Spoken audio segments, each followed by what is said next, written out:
High বন্ধুরা, তোমরা সবাই কেমন আছো? শুভ সকাল। আজকে আমি তোমাদের জন্য নিয়ে এসেছি শীতকালে দুপুরবেলা রোদে বসে গরম ভাতের সাথে খাওয়ার মতন একটা বাটার রেসিপি। কি বাটার রেসিপি সেটা তোমরা আগে দেখো। আমি দুটো পেঁয়াজ নিয়েছি। পেঁয়াজ দুটোকে ছুলে ভালো করে কুচিয়ে নিয়ে নেব। আর নিয়েছি কিছু রসুনগুলোকেও ছুলে নেব। তোমরা রসুনটা তোমাদের মতন করে আন্দাজ মতন নিও। আমরা একটু রসুন কম খাই, তাই রসুনটা কম নিয়েছি। আর যারা বেশি খাও তারা বেশি করে নিতে পারো। রসুন ভালো, কিন্তু গুরুপাক হয়ে যায় বলে রসুনটা আমরা একটু কমই খাই। আর নিয়েছি কতগুলো কাঁচা লঙ্কা। ঝাল অনুযায়ী সেটার পরিমাণ তোমরা কম বেশি করবে। এরপর ওগুলোকে সব জলে ধুয়ে পেঁয়াজগুলোকে কুচিয়ে নেব।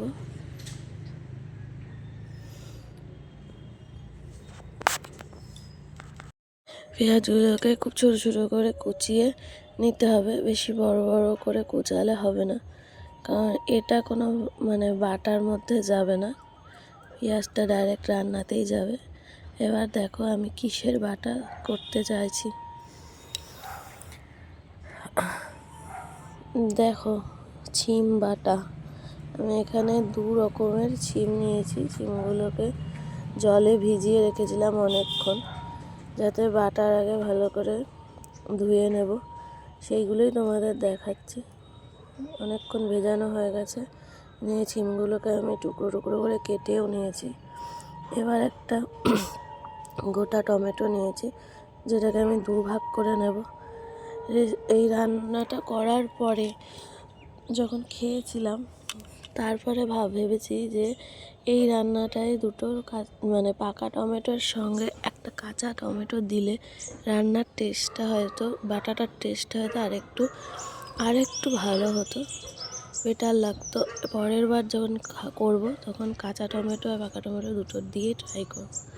যাই হোক, একটা প্রেশার কুকারে আমি টুকরো করে রাখা শিমগুলো, টুকরো করে রাখা টমেটোটা এবং রসুনগুলো দিয়ে আমি ওটা একটু ভাপিয়ে নিয়েছি। ভাপিয়ে দেখো ঝাঁঝরি থালায় জলটা ঝরিয়ে রেখেছি।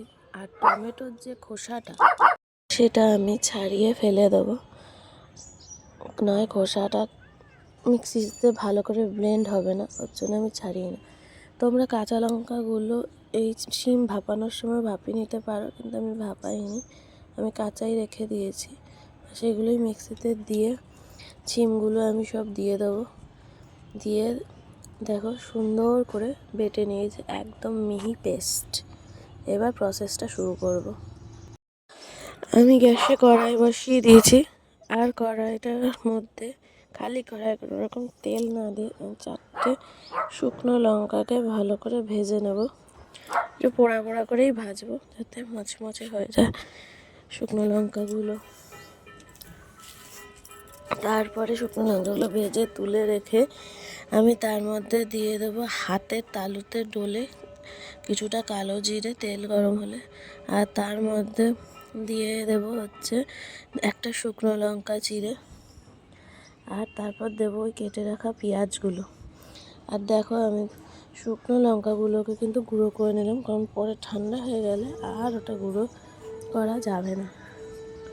এবার পেঁয়াজের মধ্যে পেঁয়াজটা ভাজা ভাজা এবং নরম হওয়ার জন্য আমি দিয়ে দিলাম নুন দিয়ে ভালো করে নাড়িয়ে চাড়িয়ে দিয়ে দিলাম সামান্য হলুদ, না পেঁয়াজগুলো সাথে সাদা হয়ে থাকবে।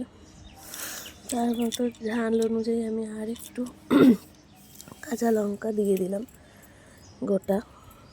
এরপর মিক্সির থেকে ভালো করে বাটাটা বের করে কড়াইতে তেলের মধ্যে দিয়ে তার মধ্যে আমি নুন, স্বাদ মতন হলুদ দিয়ে ভালো করে নাড়াতে থাকবো।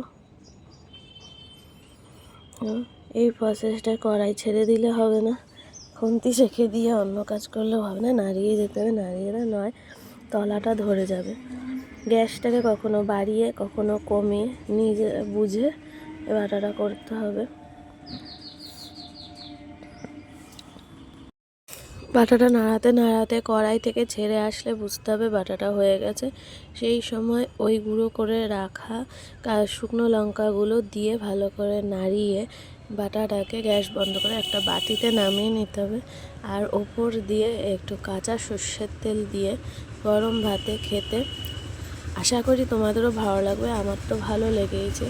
ভিডিওটা দেখে ভালো লাগলে লাইক করো, নিজেরাও বাড়িতে বানিয়ে কমেন্টে জানিও যে বাটাটা কেমন হয়েছে। আর যদি কোনো ভুল হয়ে থাকে সেটাও জানিও, বা তোমরা কে কীভাবে করো সেটাও জানিও।